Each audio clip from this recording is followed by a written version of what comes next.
Students, welcome back my YouTube class room. ఈ ఎపిసోడ్లో అతి ముఖ్యమైన అంశం తెలుసుకుంటున్నాం. నేడు ప్రపంచంలో ప్రతి దేశంలో కూడా బ్రతికే వ్యక్తి కమ్యూనికేషన్ స్కిల్స్ నేర్చుకోవాలి. కమ్యూనికేషన్ స్కిల్స్ అంటే భావ వ్యక్తీకరణ నైపుణ్యాలు. కమ్యూనికేషన్ స్కిల్స్ 4 ఉంటాయి. LSRW స్కిల్స్ అని చెప్పంటాం. Listening, speaking, reading, writing. ఈ 4 స్కిల్స్ని కమ్యూనికేషన్ స్కిల్స్ అని చెప్పంటారు. ఈ కమ్యూనికేషన్ స్కిల్స్ లేకపోతే నేటి ప్రపంచంలో మనిషి ఏమి కూడా చేయలేడు. ఏదైనా మనకు తెలిసిన విషయాన్ని ఎదుటివారికి అర్థమయ్యేలాగా చెప్పటాన్ని కమ్యూనికేషన్ స్కిల్స్ అని చెప్పంటాం. ఈ 4 కమ్యూనికేషన్ స్కిల్స్ని, LSRW స్కిల్స్ని ప్రతి మనిషి నేర్చుకోవాలి. ఈ 4 కూడా అతి ముఖ్యమైన కమ్యూనికేషన్ స్కిల్ స్పీకింగ్ స్కిల్, మాట్లాడే కౌశల్యం. సో మాట్లాడే కౌశల్యం ప్రతి మనిషికి కూడా రావాలి. సో కాబట్టి స్పీకింగ్ స్కిల్ కానీ రాకపోతే ఉపయోగం లేదు. నేటి ప్రపంచంలో స్పీకింగ్ స్కిల్ ఉన్నవారికి మాత్రమే ఉద్యోగ అవకాశాలు అందుబాటులోకి వస్తున్నాయి. ఎంత ఇంగ్లీష్ రాసినా, ఎంత చదివినా కూడా ఉపయోగం లేదు. కానీ స్పీకింగ్ స్కిల్ ఉంటేనే ఉద్యోగం వస్తుంది. చిన్న క్లర్క్ నుంచి IAS దాకా ఏదైనా కూడా, ఏ సెక్టార్ అయినా కూడా, government sector, public sector, private sector, joint sector, cooperative sector, MNC, multinational companies, BPO industry, business process outsourcing industry, ఎక్కడైనా కూడా, ప్రైవేట్లో కానీ గవర్నమెంట్లో కానీ ఎక్కడైనా కూడా ఈ రోజున ఉద్యోగం రావాలంటే, జాబ్ రావాలంటే స్పీకింగ్ స్కిల్ తప్పనిసరి.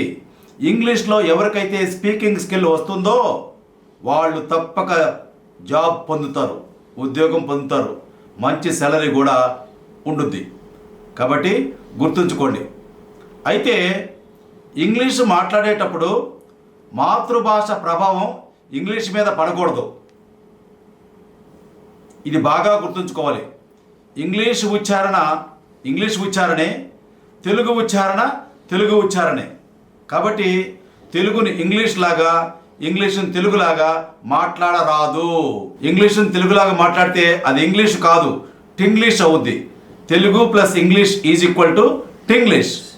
అలా కాకుండా మీరు మాతృభాష ప్రభావం, మనకైతే తెలుగు భాష ప్రభావం ఇంగ్లీష్ భాషపై పడకుండా ఉండాలంటే యాక్సెంట్ న్యూట్రలైజేషన్ చేసుకోవాలి. యాక్సెంట్ తటస్థీకరణ, శబ్ద తటస్థీకరణ అని చెప్పంటాం. ఇది చేసుకోవాలి. యాక్సెంట్ న్యూట్రలైజేషన్ చేసుకోవడం ద్వారా, శబ్ద తటస్థీకరణ చేసుకోవడం ద్వారా మనం ఇంగ్లీష్ బాగా మాట్లాడచ్చు. మనం ఫ్లారిష్ ఇంగ్లీష్ మాట్లాడితే ప్రజలు ఇష్టపడతారు. బాగా గుర్తుపెట్టుకోండి. కాబట్టి English stress language, Telugu pitch language. Stress language అంటే గ్రామర్ బాగా ఉంటుంది, గట్టిగా ఉంటుంది. పిచ్ లాంగ్వేజ్కి పెద్ద గ్రామర్ ఉన్నా లేకపోయినా నడుస్తుంది. కాబట్టి స్ట్రెస్ లాంగ్వేజ్ అయిన ఇంగ్లీష్ నేర్చుకునేటప్పుడు మనము గ్రామర్ ఉపయోగించాలి. మాట్లాడడానికి పెద్ద గ్రామర్ లేకపోయినా కూడా యూసేజ్ ఉండాలి. ఆ యూసేజ్ ఉపయోగించి మనము ఇంగ్లీష్ మాట్లాడాలి. ఇది భావ వ్యక్తీకరణ నైపుణ్యాల యుగం. అందుకే టాక్ అండ్ గ్రో రిచ్ అని చెప్పని అంటాం. మాట్లాడితేనే ధనవంతులం అవుతాం అని చెప్పని అంటాం. అంటే మాట్లాడే వారికి మంచి రోజులు వచ్చాయి. నోరు తెరిచే వారికి మాత్రమే మంచి ఉద్యోగ అవకాశాలు అందుబాటులో ఉంటాయి. కొందరు ఇంగ్లీష్ మాట్లాడుతుంటే తెలుగు మాట్లాడుతున్నట్టు కనపడుతుంది. ఇంగ్లీష్ లాంగ్వేజ్ ల్యాబ్స్ ద్వారా మన ప్రొనౌన్సియేషన్, మన ఉచ్చారణ మార్చుకోవచ్చు. ముఖాముఖి ఎవరితో అయినా మాట్లాడేటప్పుడు సందర్భాన్ని బట్టి, బాడీ లాంగ్వేజ్, జెస్చర్స్ బట్టి మనం చెప్పగలం వాళ్ళు ఎలాంటి ఇంగ్లీష్ మాట్లాడుతున్నారు అని చెప్పని. సో BPO, కాల్ సెంటర్స్ ఇలాంటి వాటిలో పనిచేసే వారికి ఈ విధంగా ఈ ఇంగ్లీష్ న్యూట్రలైజేషన్ లేకపోతే బాగోదు. అందుకే వారికి మంచి లిజనింగ్, స్పీకింగ్ స్కిల్స్ అవసరం. వాళ్ళకే కాదు, మీకు కూడా అవసరం.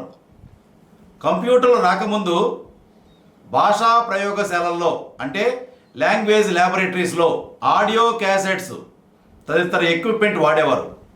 ఇప్పుడు ఇంజనీరింగ్ కాలేజీల్లో ఏర్పాటు చేసే లాంగ్వేజ్ ల్యాబ్స్లో కంప్యూటర్స్ మరియు సర్వర్స్ పెట్టుకుంటున్నారు.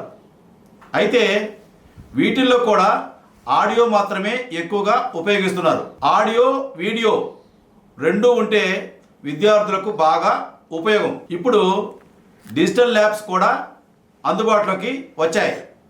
వీటిల్లో అడ్వాన్స్డ్ టెక్నాలజీ నేడు ఉపయోగించి విద్యార్థులకు బోధిస్తున్నారు. బాపట్ల ఇంజనీరింగ్ కాలేజీలో డిఎంఎస్ ఉంది. డిఎంఎస్ అంటే డిజిటల్ మీడియా స్టూడియో. దీని ద్వారా ఒక చోట కూర్చొని మాట్లాడే స్పీకర్ను అందరూ వారి వారి స్థానాల్లోనే ఉండి వినవచ్చు. వీటిల్లో టీచర్ పలుకుతున్నట్లో లేదా గ్రాఫిక్గానో చూపించే అవకాశం ఉంది. అలా చూపిస్తే స్టూడెంట్స్ వినటమే కాకుండా స్పీచ్ ఆర్గాన్స్లో వేటిని వాడుతున్నాం, వాటి కదలిక ఎలా ఉంది అనే విషయాన్ని కూడా చూసి అనుకరించే అవకాశం ఉంది.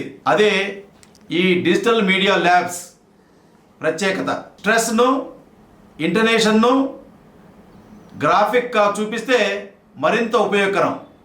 ఉదాహరణకి స్ట్రెస్, ఇంటనేషన్ను రైజింగ్ టోన్ లేదా ఫాలింగ్ టోన్ అని చెప్పినప్పుడు ఆ టోన్ని విజువల్గా చూపిస్తే తేలిగ్గా అర్థమవుతుంది. ఇంటరాక్టివ్ ప్రోగ్రామ్స్ను డిజైన్ చేసి విద్యార్థులకు సరిగా ఉచ్చారించలేకపోతే కంప్యూటర్ దానంతట అదే ఎత్తి చూపుతుంది. ఇప్పుడు అన్ని దేశాల్లో ఫారిన్ స్టూడెంట్స్ కోసం విశ్వవిద్యాలయాల్లో మల్టీమీడియా లాంగ్వేజ్ ల్యాబ్స్ వాడుతున్నారు.